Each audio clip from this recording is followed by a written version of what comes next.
Magandang araw po sa lahat ng ating mga bisita, sa mga kapatid na kaantabay sa paggawa.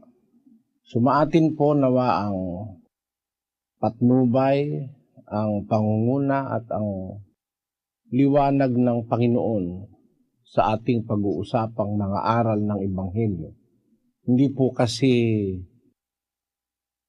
madali na ang kaliwanagan ng Ebanghelyo ay makita ng tao dahil meron pong nagpapadilim ng kaisipan ng tao. Doon sa ikalawang Korinto 4:4, na binulag ng Diyos ng sanglibutang ito ang mga pag-iisip ng mga hindi nagsisisampalataya upang sa kanila'y huwag sumilang ang kaliwanagan ng Ebanghelyo ng kaluwalhatian ni Kristo na siyang larawan ng Diyos. yung sabi ni ang Apostol Pablo na Diyos ng sanlibutang ito, the God of this age, ang tinutukoy po dyan ay si Satanas.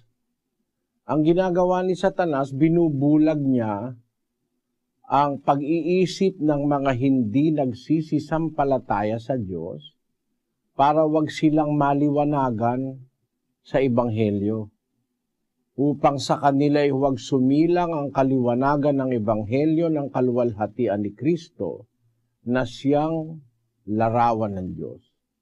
Kaya hindi po madaling bagay na ang aral ng Ebanghelyo ay sumilang sa puso o magliwanag sa puso ng tao kasi meron pong nagpapadilim. At ang kadilimang yan ay halos nasa buong sanlibutan. 62 ng Isayas. Sapagkat narito, tatakpan ng kadiliman ang lupa at ng salimuot na dilim ang mga bayan. Ngunit ang Panginoon ay sisikat sa iyo at ang kanyang kaluwalhatian ay makikita sa iyo. Ang hula po ni Propeta Isayas, tatakpan ng kadiliman ang lupa. Ang sabi sa English, For behold, the darkness shall cover the earth, and gross darkness the people.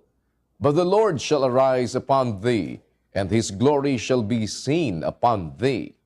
Ang tinutukoy po sa English the planet Earth, hindi lang lupa na isang lugar. Halimbawa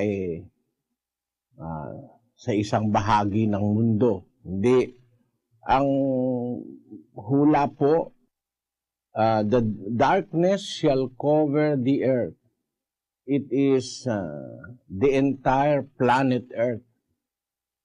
Sa panahon ngayon ng teknolohiya, maaaring ang mundo ay mas maliwanag ngayon sa gabi kaysa noong nakaraang 100 taon.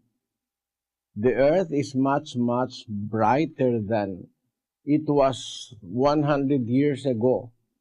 Because of the modern technology we have now, we can see the earth from satellite, how glorious and how bright is this blue planet of the solar system.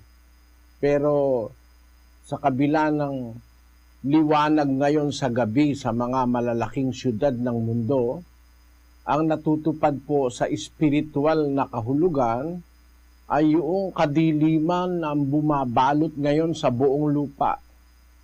Ano po ba yung kadiliman na yon na inihahasik ng demonyo sa lupa? Ang inihahasik ni Satanas sa lupa ay kadiliman. Alin po ba yon?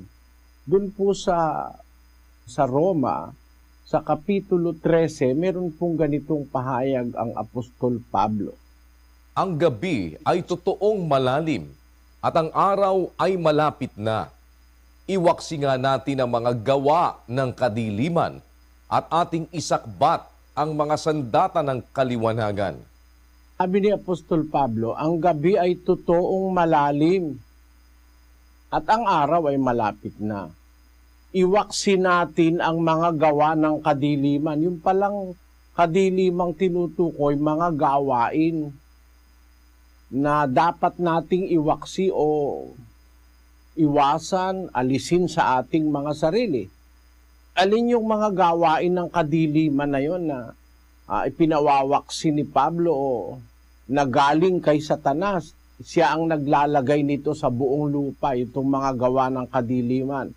Sa 13:13, Magsilakad tayong mahinhin gaya ng sa araw, huwag sa katakawan at paglalasing, huwag sa kalibugan at sa kahalayan, huwag sa mga pagkakaalit at pagkakainggitan.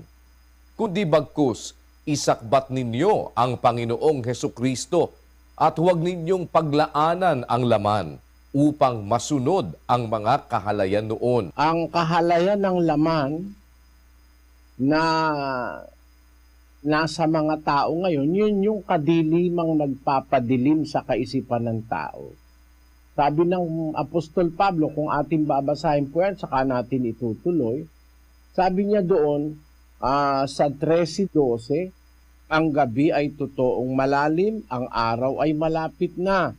Iwaksi nga natin ang mga gawa ng kadiliman, ating isakbat ang sandata ng kaliwanagan. Magsilakad tayong mahinhin gaya ng sa araw.